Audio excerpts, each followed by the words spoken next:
प्रिय विद्यार्थियों, नैतिक शिक्षा की इस कक्षा में आप सबका स्वागत है। आज हम पाठ 7 का अध्ययन करेंगे। पाठ 7 है उद्बोधन गीत।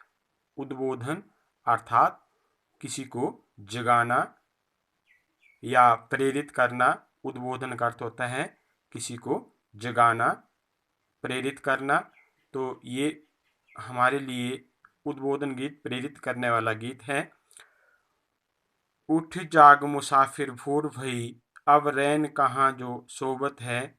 बोलता उठ जाग मुसाफिर भोर भई।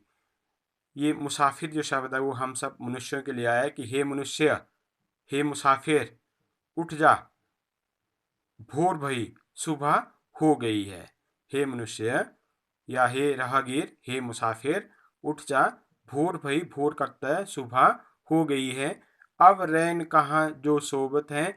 अब रैन, रैन कहाँ जो सोबत है, कि अब समय कहाँ जो तू सो रहा है। सोबत का अर्थ सो रहा है। जो जागत है सो पावत है, जो सोबत है सो खोबत है।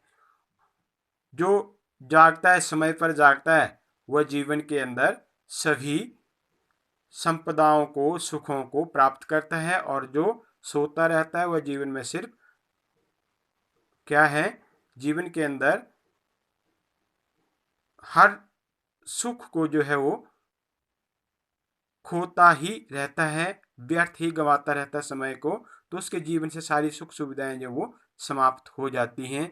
उठ नींद से अखियां खोल जरा, उठ और नींद से अपनी आंखों को खोल। ओ गाफिल, गाफिल का अर्थ होता है अचेत, बेसुध या जो मूर्छित अवस्था में पड़ा हुआ तो उसको गाफिल बोलते हैं। तो हे बेसुध या अचेत मनुष्य, अपने प्रभु से ध्यान लगा। जिसको कोई होश नहीं है, जिसको कोई किसी प्रकार की होश ना, उसको बोलते हैं गाफिल। अपने प्रभु से ध्यान लगा और उठ करके क्या कर, अपने प्रभु से ध्यान लगा। यह प्रीत करन की रीत नहीं। ये बोलता है नींद से प्रेम करने की का समय नहीं है। प्रभु जागत है, तू सोवत है। प्रभु हर समय जाग रहा है और तू सो रहा है। नादान भुगत करनी अपनी, ओ पापी पाप में चैन कहाँ। हे नादान, अपनी करनी की सजा जो तुझे भुगतनी पड़ेगी, अर्थात अपने कर्मों का जो फल है वो तुझे भोगना पड़ेगा। ओ पापी पाप में चैन कहाँ। ओ पाप करने वाले मनुष्य, पाप कर्मों में चैन कहाँ पर है, अर्थात सुख कहाँ पर है। जब पाप की गठरी शीश धरी, जब पाप की गठरी शीश धरी, जब हमारे पाप कर्मों का बोझ जो है हमारे जीवन में अत्यधिक बढ़ जाता है, तब शीश पकड़ क्यों रोबत है। तब जीवन के अंदर दुख ही दुख आते हैं और तब फिर सिर को पकड़ करके रोना व्यर्थ है। जो कल करना सो आज कर ले, जो कल करना सो आज कर ले, जो आज करना सो अब कर ले। जो काम तूने ये सोच करके रखो कि मैं कल करूँगा, उसको आज कर ले। और जो आज करना सो अब कर ले, उसको अभी कर ले। जब चिड़ियों ने चुग खेत लिया, फिर पछताए क्या हो बताए। जब समय बीत जाएगा, जब चिड़ियों ने चुग खेत लिया, फिर पछताए क्या होवत है। तो जब समय बीत जाएगा तो पछताने से क्या लाभ है, अर्थात समय पर काम नहीं किया। और जब समय निकल जाएगा तेरे हाथ से तो पछताने से कोई लाभ नहीं है। तो इस प्रकार से इस कविता का जो भाव था यह था। अब मैंने इसके कुछ शब्दार्थ और प्रश्न लिखे हुए हैं।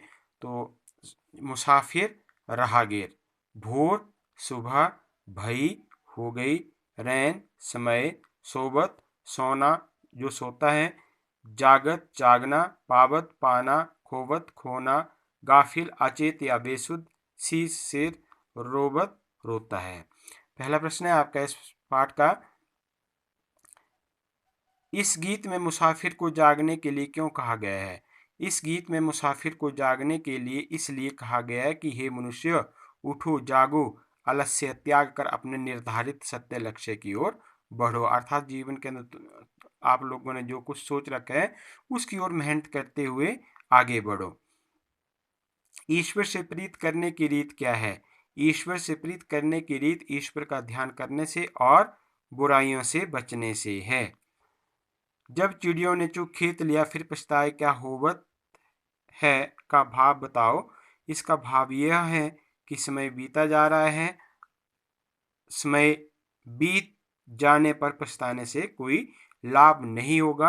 अर्थात समय पर हम अपने सारे काम कर लें, फिर जब समय बीत जाएगा तो फिर पछताने से कोई लाभ नहीं होगा। तो इस प्रकार ये 7वें लेसन के जो प्रश्न उत्तर थे वो भी आपको इसके साथ मैं डाल रहा हूँ। तो इसी के साथ आज का जो पाठ है यहीं समाप्त होता है। धन्यवाद। इति ओम शम।